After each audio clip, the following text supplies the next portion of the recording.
The Canterville Ghost.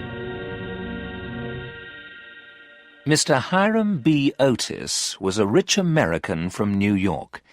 He had come to live and work in England, but he did not want to live in London. He did not want to live in the city. He wanted to live in the countryside outside London. Canterville Chase was a large and very old house near London. Lord Canterville, the owner, wanted to sell it, so Mr. Hiram B. Otis visited Lord Canterville. "I do not live in Canterville Chase," Lord Canterville said to Mr. Otis. "I do not want to live there. The house has a ghost, the Canterville ghost." "I come from America," said Mr. Otis. "America is a modern country. I don't believe in ghosts. Have you seen this Canterville ghost?" "No," said Lord Canterville, "but I have heard it at night." "I don't believe in ghosts," Mr. Otis said again. "No one has found a ghost. No one has put a ghost in a museum, and you haven't seen this ghost either." "But several members of my family have seen it," said Lord Canterville. "My aunt saw the ghost. She was so frightened that she was ill for the rest of her life. Also, the servants have seen it, so they will not stay in the house at night. Only the housekeeper, Mrs. Umney, lives in Canterville Chase. Mrs. Umney lives there alone." "I want to buy the house," said Mr. Otis. "I'll buy the ghost as well. Will you sell Canterville Chase? Will you sell the ghost?" "Yes, I will," said Lord Canterville. "But please remember, I told you about the ghost before you bought the house." Mr. Hiram B. Otis bought Canterville Chase. Then his family came to England from America. He had a wife called Lucretia, 3 sons and a daughter. The eldest son, Washington, was almost 20 years old. He was good-looking and had fair hair. His 2 young brothers were twins. They were 12 years old. The daughter, Virginia, was 15 years old. She had large blue eyes and a lovely face. Mr. Otis took his family to live at Canterville Chase. The old house was in the countryside west of London. Mr. Otis and his family travelled from London by train. Then they rode to the house in a wagon pulled by 2 horses. Canterville Chase was big and old. Trees grew all around the house. The Otis family wanted to stop and look at the outside of the house, but the sky darkened. A thunderstorm was coming. Rain started to fall, so the family went inside the house quickly. Mrs. Umney, the housekeeper, was waiting for them by the front door. She was an old woman and wore a black dress and white apron. She lived at Canterville Chase and looked after the house. "Welcome to Canterville Chase," said Mrs. Umney. "Would you like some tea?" "Yes, please," said Mrs. Otis. The Otis family followed Mrs. Umney into the library. There was a big table in the centre of the room and many chairs. Mrs. Umney put teacups on the table, then she brought a pot of tea. The Otises sat in the library and drank their tea. They looked out of a large window at the rain. The rain was falling heavily, and the sky was black. They heard thunder, and they saw lightning. Mrs. Otis looked around the room. There were many books on bookshelves. There were paintings on the walls. There was also a red stain on the floor. The red stain was by the fireplace. "What is this red stain?" Mrs. Otis asked Mrs. Umney. "It is blood," answered the old housekeeper in a quiet voice. "I don't want a blood stain in my library," said Mrs. Otis. "Please remove the stain. Please clean the floor immediately." The old woman smiled. "It is the blood of Lady Eleanor de Canterville. She was murdered by her husband, Sir Simon de Canterville, in 1575. The bloodstain has been here for over 300 years. It cannot be removed." "Nonsense," said Washington Otis. "I have some Pinkerton stain remover from America. It can remove any stain. Watch."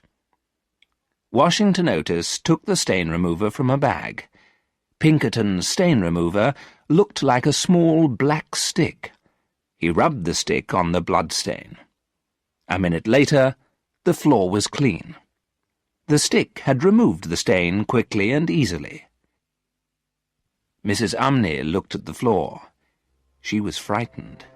No one had removed the blood stain for 300 years.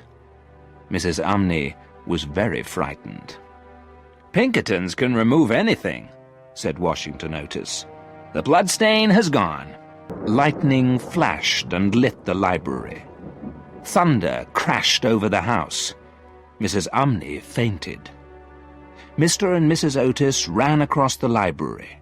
They helped the old housekeeper, who lay on the floor. Mrs. Umney's eyes were closed and her face was pale. "Mrs. Umney! Mrs. Umney!" cried Mrs. Otis. "Can you speak?" Mrs. Umney opened her eyes. "Trouble will come to this house," she said. "I have seen the ghost. The ghost will come to you." All the Otises helped Mrs. Umney to stand up. "The ghost will come," she said again. "You must not remove the bloodstain. You must not clean the library floor. The ghost will be angry." Then Mrs. Umney went upstairs to her room. "Let's look for the ghost," said the Otis boys. "Let's look round the house." The Otises looked round the house together, but they did not see the Canterville ghost.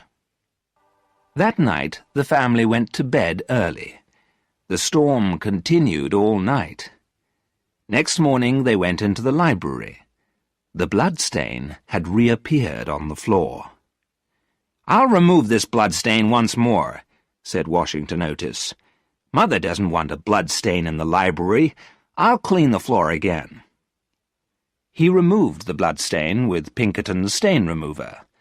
The library floor was clean.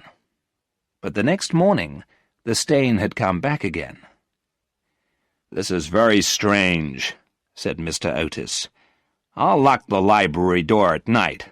No one can come into the library. No one can put a stain on the floor." "I don't think Pinkerton's stain remover is bad," said Washington Otis. "I think there really is a ghost. The ghost is making the blood stain. The ghost puts the stain on the floor at night." We must find this ghost," said Mr. Hiram B. Otis. "It must stop making these stains. Your mother doesn't like blood on the library floor."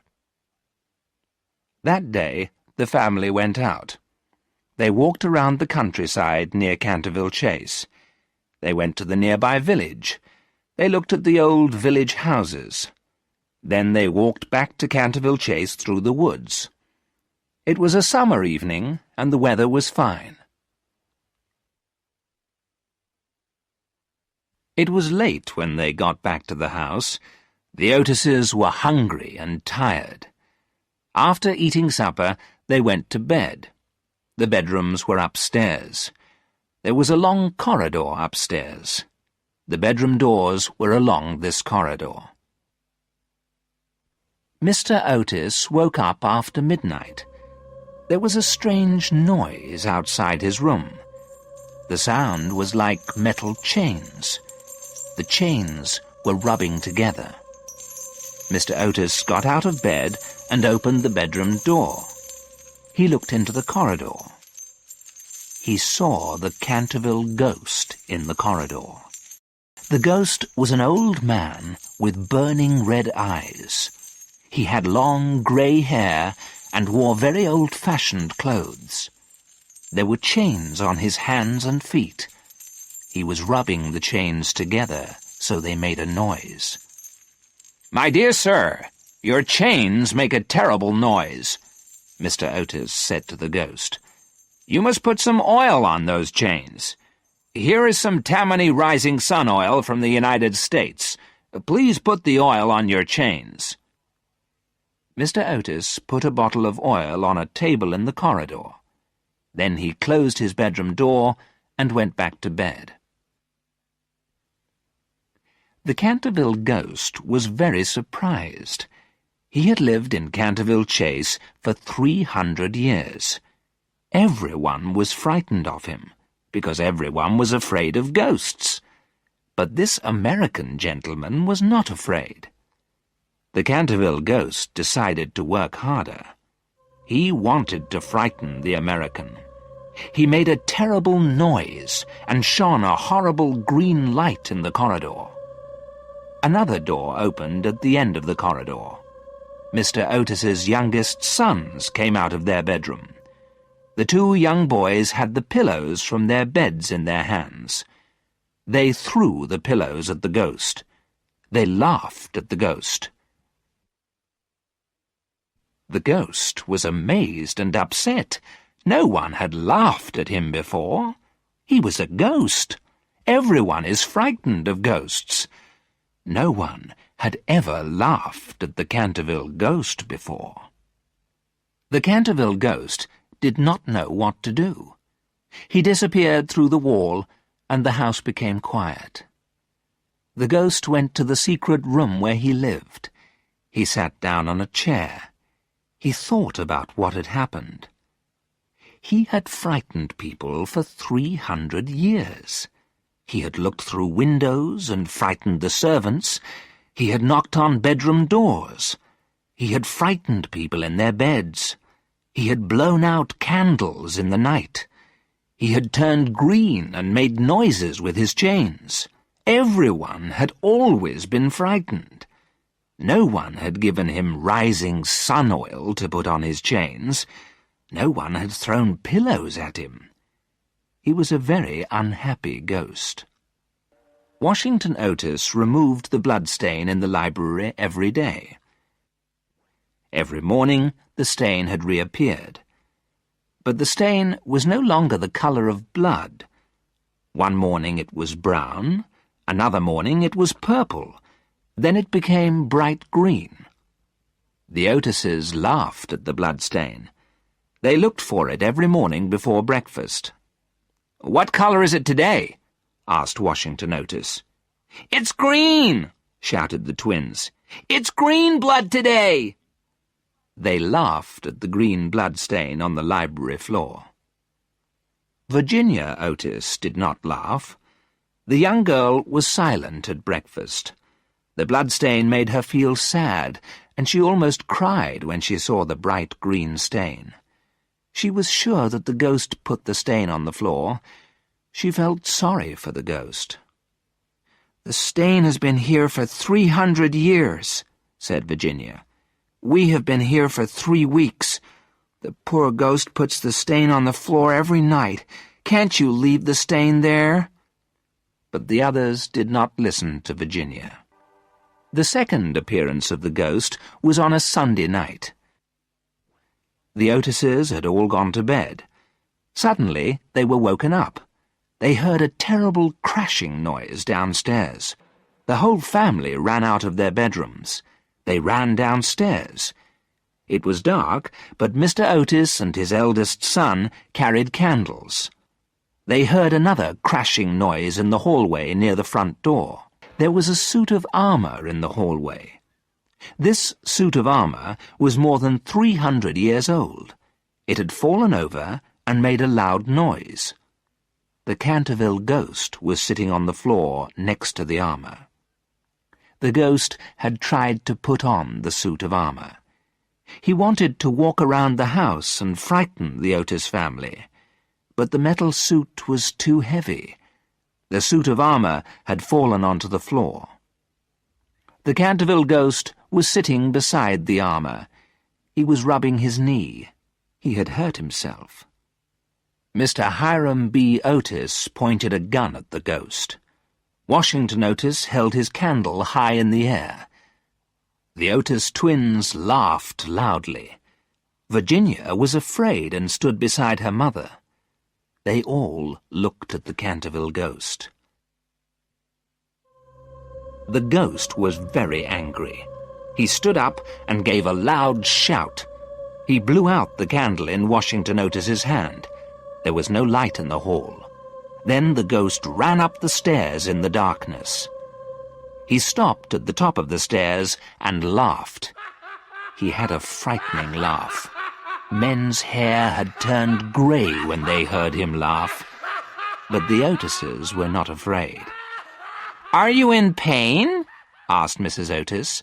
"I have a bottle of Dr. Dobell's medicine. It's good for stomach aches and headaches. Please take the medicine."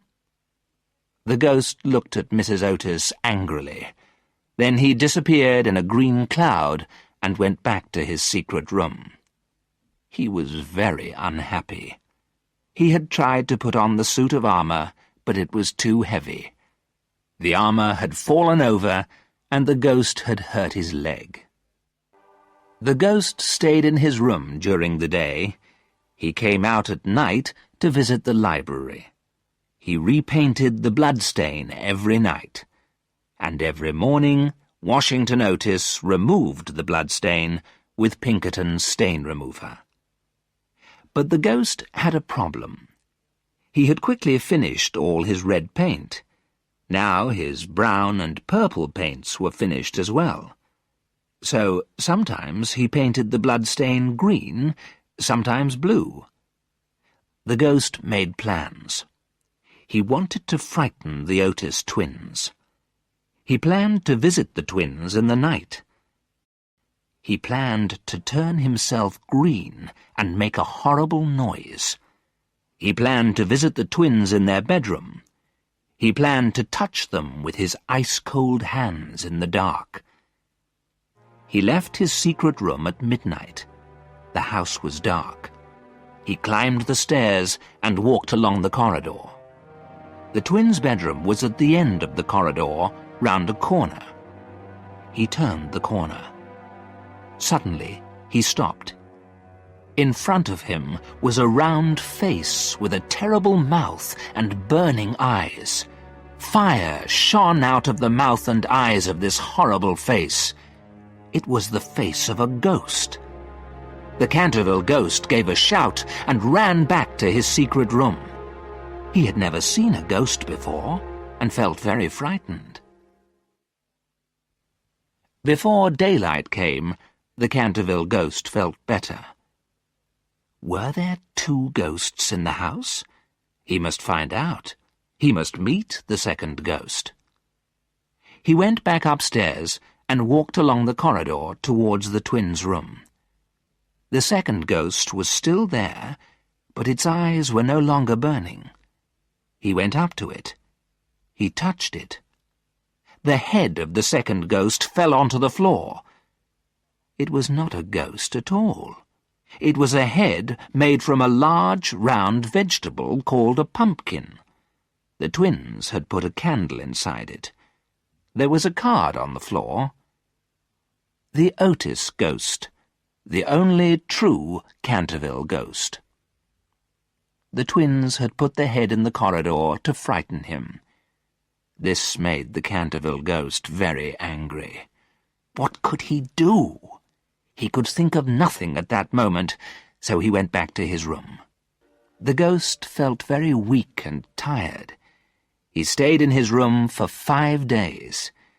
He did not repaint the bloodstain in the library. There had been a bloodstain on the library floor for 300 years. Now the library floor was clean. After a week, the ghost felt better. He decided to try once more to frighten the Otis twins. He planned to make his face look as horrible as possible. He waited until the middle of the night. Slowly and silently, he walked to the twins' bedroom. It was 1 o'clock in the morning. The house was quiet. The door of the twins' room was slightly open. The ghost took off his head and carried it under his arm. It is terrifying to see a headless ghost. He wanted to terrify the twins. He pushed open the door of the twins' bedroom. The door banged against the wall. He had planned to shout and hold his head in his hands, but a heavy jug of water fell from the top of the door. The twins had played a trick on him. He was soaked with water. The twins shouted and laughed.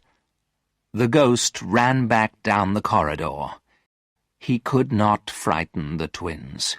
He could not frighten anyone in the Otis family.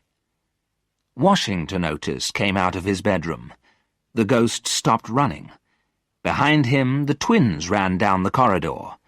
They shouted, "Boo!" in his ears and waved their arms. Washington Otis laughed at him.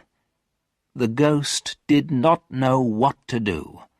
He ran through the nearest door, went back to the secret room, and lay down. He could not frighten anyone. He was a very unhappy ghost. The Otises did not see the Canterville ghost at night again. The twins waited for him when it was dark. They put a rope across the corridor. They tied metal tins to the rope, but the ghost did not walk into the tins. Only Mr. Otis came along the corridor. He fell over the rope and was very angry. Virginia Otis was also angry with the twins. "Can't you leave the poor ghost alone?" she said. "Why do you want to hurt him? Why do you want to play tricks on him? He has lived here for a very long time. Leave him alone."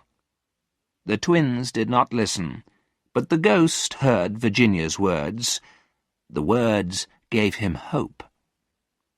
One afternoon, Virginia went to the library. The library door was slightly open. She pushed the door wide open and quietly walked into the room. There was somebody sitting by the window. It was the Canterville ghost. He was looking at the library window, which was made of coloured glass. There were words painted on the glass. He was wearing his best clothes and had combed his long grey hair. "I feel very sorry for you," said Virginia quietly. "I'm sorry that my brothers were not very kind to you, but you did try to frighten them." "Yes, I did," said the ghost. "It is my job to frighten everyone who comes to Canterville Chase." "You are very wicked, I know," said Virginia. "Mrs. Umney, the housekeeper, told us that you killed your wife." "Yes, I did," replied the ghost. "But she wasn't very kind, and it wasn't very kind of her brothers to starve me to death." "Starve you to death?" said Virginia. "Oh, poor ghost. Are you hungry? Would you like a sandwich?" "No, thank you," he replied. "I never eat anything. But you are very kind. You are much kinder than the rest of your family. They are rude, nasty, and unkind." "Stop!" cried Virginia. "You are nasty and unkind, too. You stole my paint box. You used my paints to make the bloodstain in the library. I never told anyone about it, but now I'm going to fetch my father." She turned to go, but the ghost spoke again. "Please do not go, Miss Virginia," said the ghost. "I am so lonely and so unhappy. I do not know what to do. I want to go to sleep, and I cannot." "It's easy to sleep," said Virginia. "You go to bed and close your eyes." "I have not slept for 300 years, said the ghost. "I have not slept since I was murdered by my wife's brothers." Virginia walked across the library and looked at the old face of the ghost. It was a sad face. "Poor ghost," said Virginia. "How can I help you to sleep?" "Far away in the woods," said the ghost, "there is a little garden. In the little garden the grass grows long and thick. There are many flowers and trees. A nightingale sings all night long. The bird's sweet song is beautiful and sad. The white stars and the pale moon look down on this little garden. It is very peaceful." Virginia's eyes were full of tears. She put her hands over her face. "You mean it is the Garden of Death?" she said quietly. "Yes, the Garden of Sleep," said the ghost. "It is very beautiful. There is peace and silence. There is no yesterday and no tomorrow. But only love can open the door to the garden. For love is stronger than death." Virginia did not know what to say. She listened as the ghost spoke again. "Have you read the writing on the library window?" "Yes," said Virginia, "but I do not understand it." "Look," said the ghost. "Read the lines on the window." Virginia looked at the window and read the lines of poetry. "When a golden girl shall weep for the ghost that cannot sleep, then the dead at last shall die, and in restful earth may lie." "The words mean you must weep for me," said the unhappy ghost. "Then the angel of death will let me rest. Will you help?" "What do I have to do?" asked Virginia. "You must come with me into the darkness. You will see strange things. You will hear strange voices, but nothing will hurt you. You are good and kind. The dark cannot hurt you." Virginia did not answer, and the ghost waited. He had waited for 300 years. This was the longest minute of all that time. "I am not afraid," said Virginia at last. "I will come with you into the dark." The ghost kissed her hand. His lips were cold like ice, but they burned like fire. The ghost held her hand, and they walked to the wall of the library. The wall opened. There was darkness beyond the wall, and a cold wind. Voices spoke out of the wind. "Go back, Virginia! Go back before it is too late!" Virginia walked into the darkness with the ghost. Virginia and the ghost disappeared through the library wall. Virginia did not come downstairs for supper. Mr. Otis sent one of the servants to her room. The servant could not find Virginia, so everybody searched the house. They looked everywhere, but they could not find her. Mr. and Mrs. Otis were very worried. It was a summer evening, and the sun had not set, so the family and the servants searched the gardens before it was dark. In the garden there were many trees and a deep pond. They looked in the pond. They looked in the trees. Then they asked people at the railway station. But no one had seen Virginia. Mr. Otis went to tell the village policeman that Virginia had disappeared. But by that time it was dark, and no one could search any more that night.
I was born in the year 1632 in the city of York, of a good family, though not of that country, my father being a foreigner of Bremen, who first settled at Hull.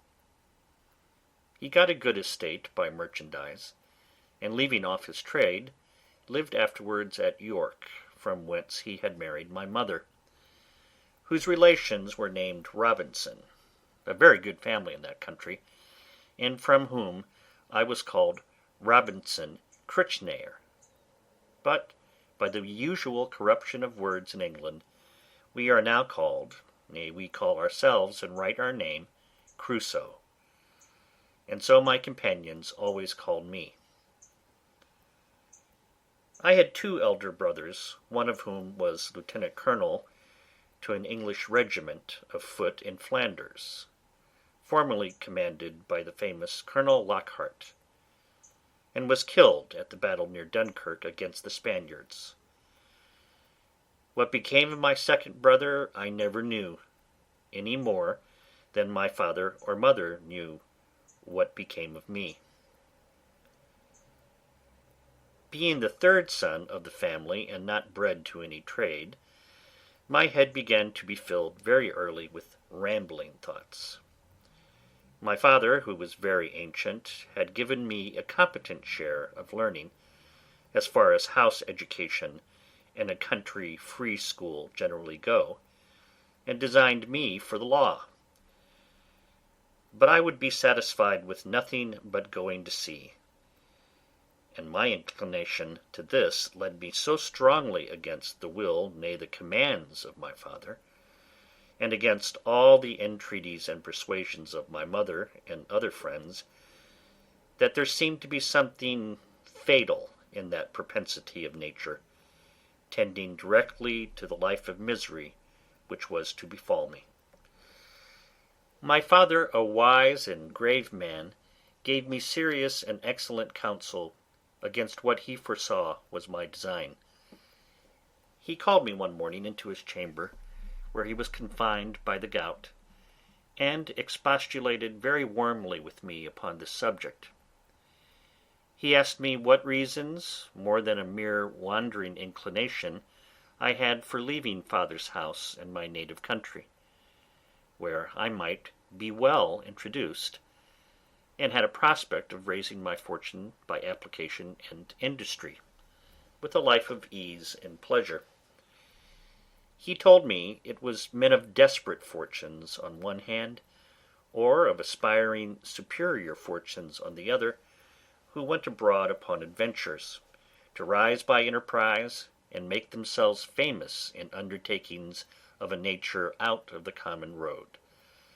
That these things were all either too far above me or too far below me, that mine was the middle state, or what might be called the upper station of low life, which he had found, by long experience, was the best state in the world, the most suited to human happiness, not exposed to the miseries and hardships, the labour and suffering of the mechanic part of mankind, and not embarrassed with the pride, luxury, ambition, and envy of the upper part of mankind.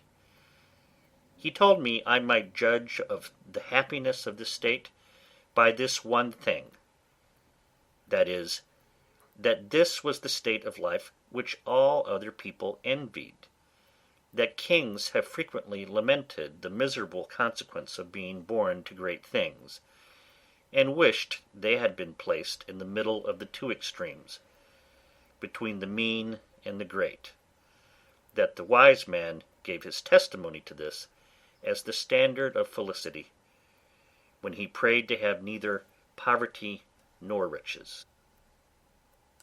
He bade me observe it, and I should always find that the calamities of life were shared among the upper and lower part of mankind, but that the middle station had the fewest disasters, and was not exposed to so many vicissitudes as the higher or lower part of mankind.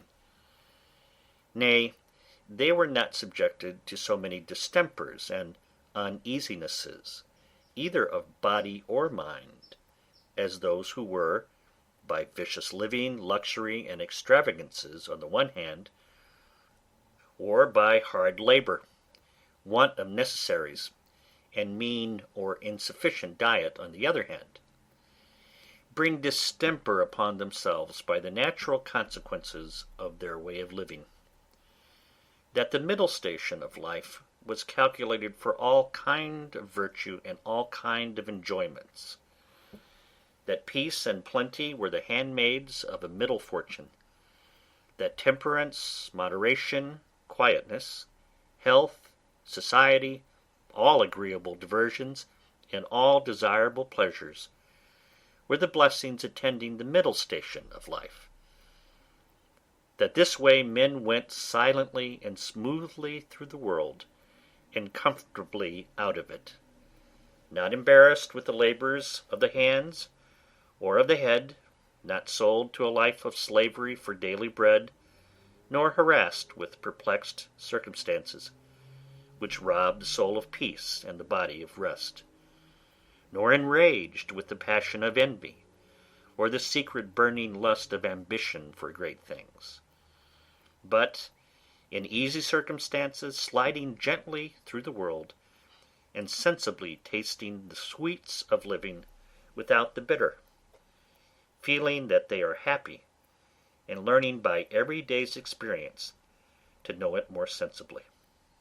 After this he pressed me earnestly, and in the most affectionate manner, not to play the young man, nor to precipitate myself into miseries which nature, and the station of life I was born in, seemed to have provided against; that I was under no necessity of seeking my bread; that he would do well for me, and endeavour to enter me fairly into the station of life which he had just been recommending to me; and that if I was not very easy and happy in the world, it must be my mere fate or fault that must hinder it; and that he should have nothing to answer for, having thus discharged his duty in warning me against measures which he knew would be to my hurt.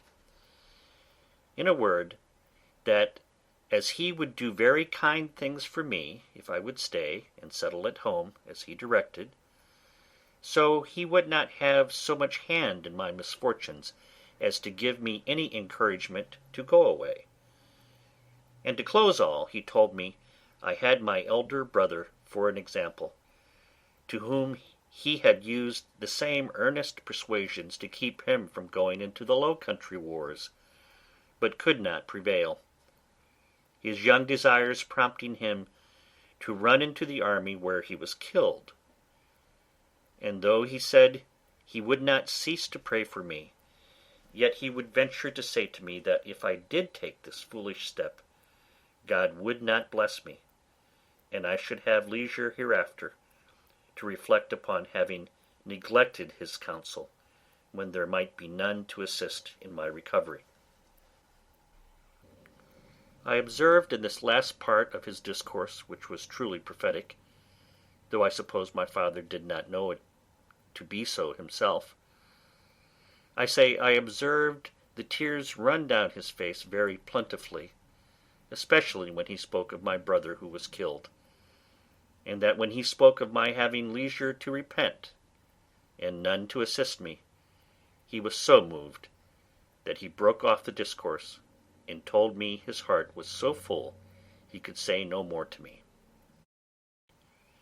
I was sincerely affected with this discourse, and indeed who could be otherwise? And I resolved not to think of going abroad any more, but to settle at home according to my father's desire. But, alas, a few days wore it all off, and, in short, to prevent any of my father's further importunities, in a few weeks after, I resolved to run quite away from him.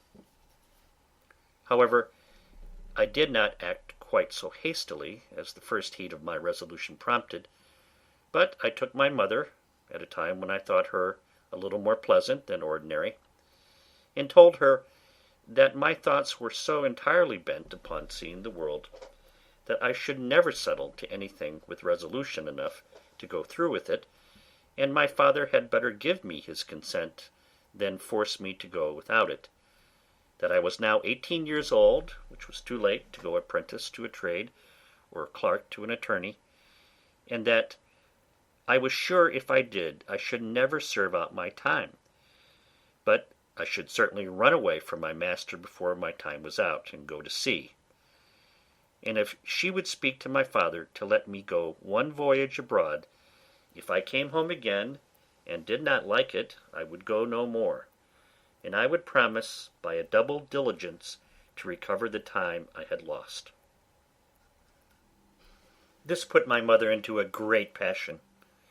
She told me she knew it would be to no purpose to speak to my father upon any such subject, that he knew too well what was my interest to give his consent to anything so much for my hurt, and that she wondered how I could think of any such thing after the discourse I had had with my father, in such kind and tender expressions as she knew my father had used to me, and that, in short, if I would ruin myself, there was no help for me, but I might depend I should never have their consent to it, that for her part she would not so much have hand in my destruction, and I should never have it to say that my mother was willing when my father was not. Though my mother refused to move it to my father, yet I heard afterwards that she reported all the discourse to him, and that my father, after showing a great concern at it, said to her, with a sigh, "That boy might be happy if he would stay at home, but if he goes abroad he will be the most miserable wretch that ever was born. I can give no consent to it."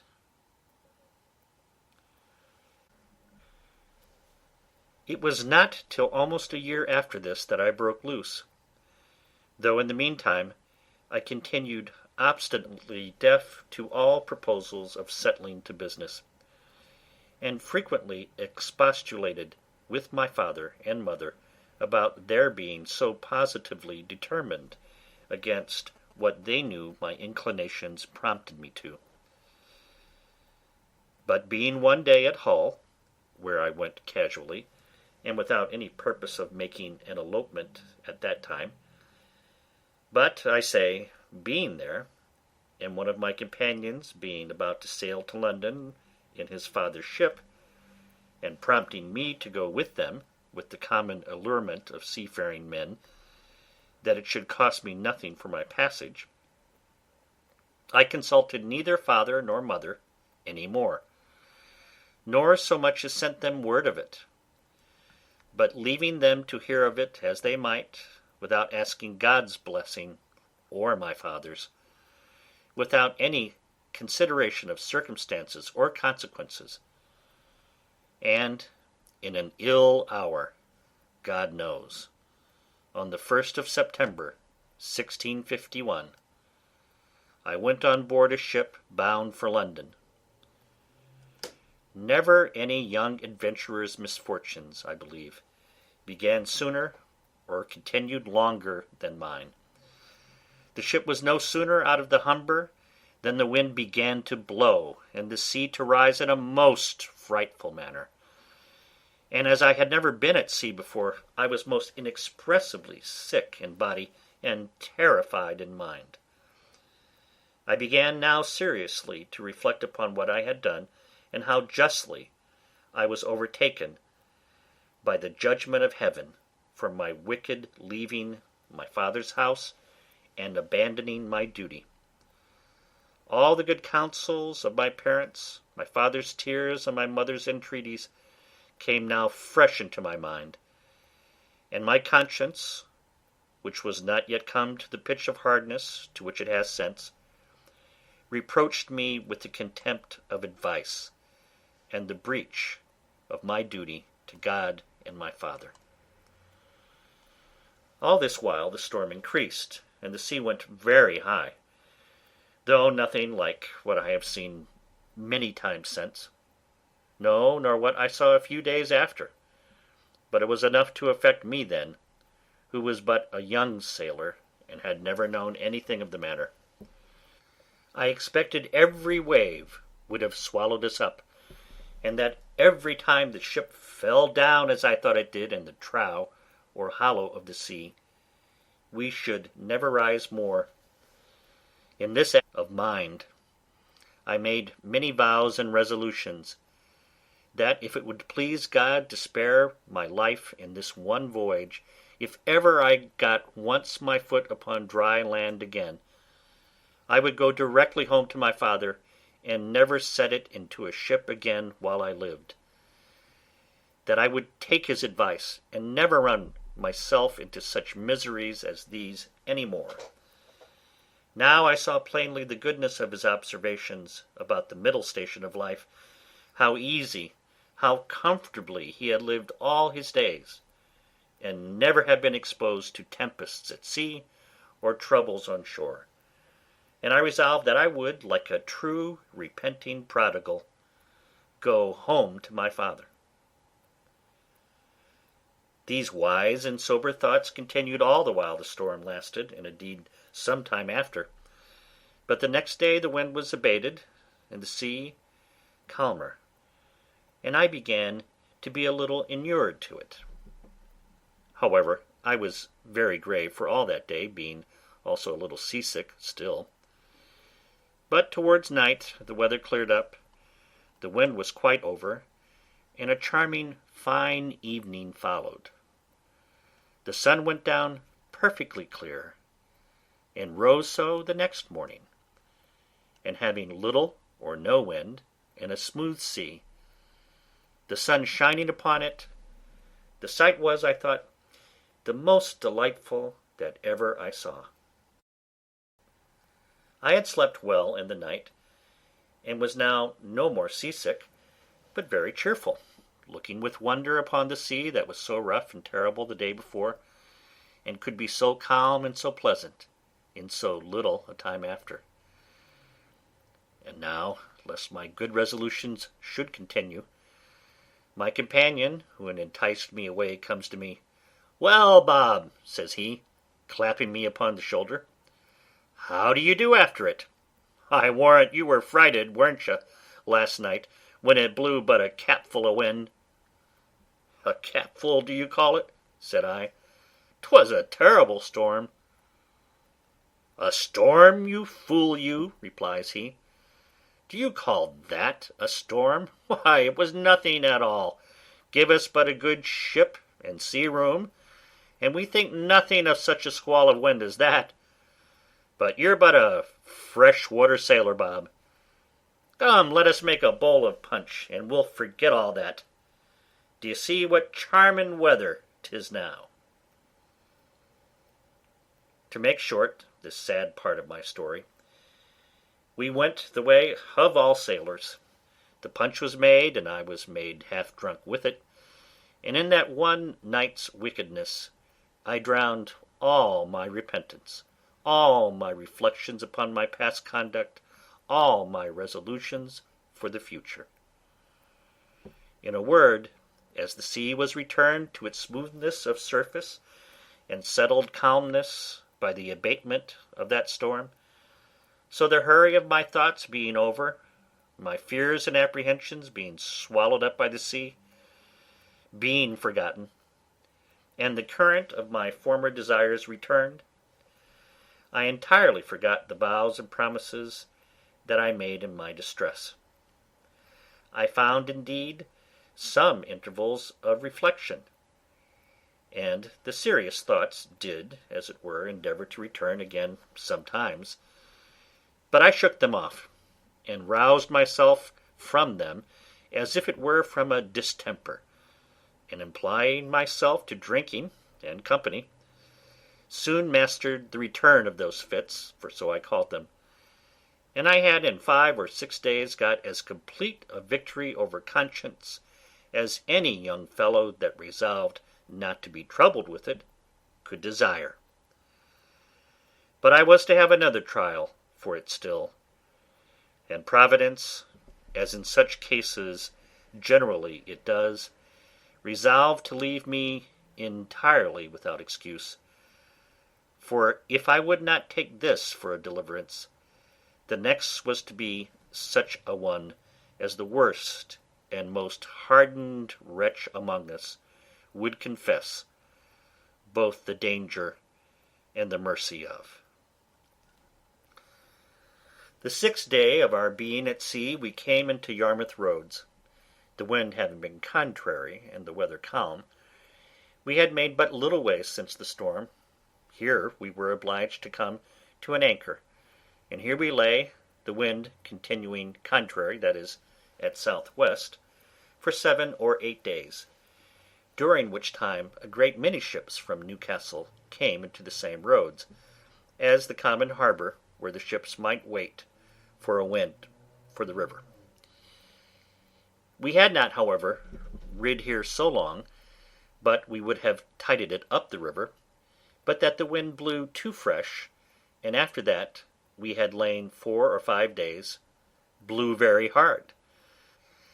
However, the roads being reckoned as good as a harbour, the anchorage good, and our ground tackle very strong, our men were unconcerned, and not in the least apprehensive of danger, but spent the time in rest and mirth after the manner of the sea.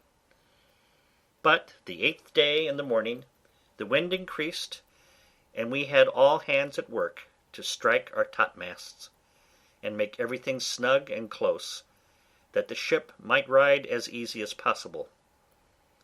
By noon the sea went very high indeed, and our ship rode forecastle in, shipped several seas, and we thought once or twice our anchor had come home, upon which our master ordered out the sheet anchor, so that we rode with 2 anchors ahead, and the cables veered out to the bitter end. By this time it blew a terrible storm indeed, and now I began to see terror and amazement in the faces even of the seamen themselves. The master, though vigilant in the business of preserving the ship, yet as he went in and out of his cabin by me, I could hear him softly to himself say several times, "Lord, be merciful to us. We shall all be lost. We shall all be undone," and the like. During these first hurries I was stupid, lying still in my cabin, which was in the steerage, and cannot describe my temper. I could ill resume the first penitence which I had so apparently trampled upon and hardened myself against. I thought the bitterness of death had been past, and that this would be nothing like the first. But when the master himself came by me, as I said just now, and said we should be all lost, I was dreadfully frighted. I got up out of my cabin and looked, but such a dismal sight I never saw. The sea ran mountains high, and broke upon us every 3 or 4 minutes. When I could look about, I could see nothing but distress round us. 2 ships that rode near us, we found, had cut their masts by the board, being deep laden, and our men cried that a ship which rode about a mile ahead of us was foundered. 2 more ships, being driven from their anchors, were run out of the roads to sea, at all adventures, and that was with not a mast standing.